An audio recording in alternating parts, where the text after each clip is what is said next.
It was the best day ever. That's what Amazon founder Jeff Bezos said after he returned from his rather quick trip to space. He may not have been the first billionaire to leave the Earth's atmosphere, but he did make history nonetheless. Exactly 52 years after the first moon landing, the new Shepard, named after America's first astronaut Alan Shepard, took the first all-civilian crew to the edge of space. Command engine start. 2, 1. Ignition. The world's richest man hurtling towards space. Jeff Bezos' Blue Origin space tourism company made its first manned flight with the owner on board. Also on board, Bezos' brother Mark, a Dutch high school student, and veteran female pilot Wally Funk, the youngest and oldest people ever to leave the Earth's atmosphere. Woo! Oh, wow, wow, wow. We just changed you. We also get to look out the window. Holy kid done. Oh, wow. Cheers over the intercom as the Voyagers crossed the line into space. And there we go. Our astronauts have passed the Kármán line at about 328,000 feet. The group were then able to unfasten their seatbelts and enjoy a few minutes of weightlessness. The trip lasted just over 10 minutes before the capsule hit the Texan dust. And touchdown. Bezos emerged, beaming. He later tried to describe the experience at a press conference. You know, now, on how it felt, oh my God! My expectations were high, and they were dramatically exceeded. Family and the four of us, we had a great time. It was wonderful. True. I want to go again, fast. That excitement could be contagious and lucrative. Experts say the nascent industry could be worth $3 billion annually within 10 years. Worth popping the champagne for.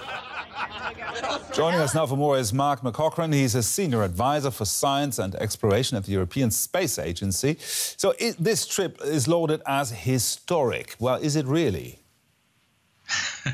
Well, look, anytime anybody sits themselves on the top of a rocket or anything that's like a rocket and goes up to that altitude and comes down safely is something to, be very thankful for. And in particular, I think for the science community and the space community to see Wally Funk, almost 50 years after she was in the Mercury 13 program and passed over because she was a woman, finally making it across that boundary. So in that sense, that's historic. But of course, it's the sort of thing we've been doing in space since the 1960s. Alan Shepard, for who the new Shepard rocket is named for, he flew into space in exactly the same way, essentially, in 1961. So in that sense, I wouldn't call it historic. We're doing things we've done before, but it's an interesting day in the space community.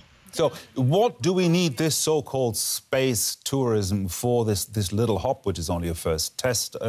So what will it bring to the scientific community? What will it do good for the rest of us?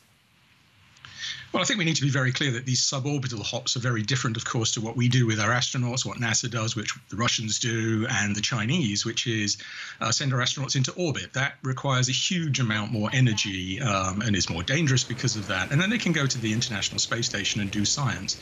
On these very short flights, a few minutes of microgravity in free fall, there are some science experiments you can do there, but it's really about the tourism aspect. But there's this phrase often used about democratization of space, and that's something which I do chafe against a bit, because our astronauts are democratically chosen on the basis of their skills and their talents, not on the basis of how much money they have. And I think that's something very symbolic. We're seeing two of the richest men in the world having a bit of a contest to go and do these flights. And I think that's something very different to what perhaps many of us hoped space would become over the last 50 years.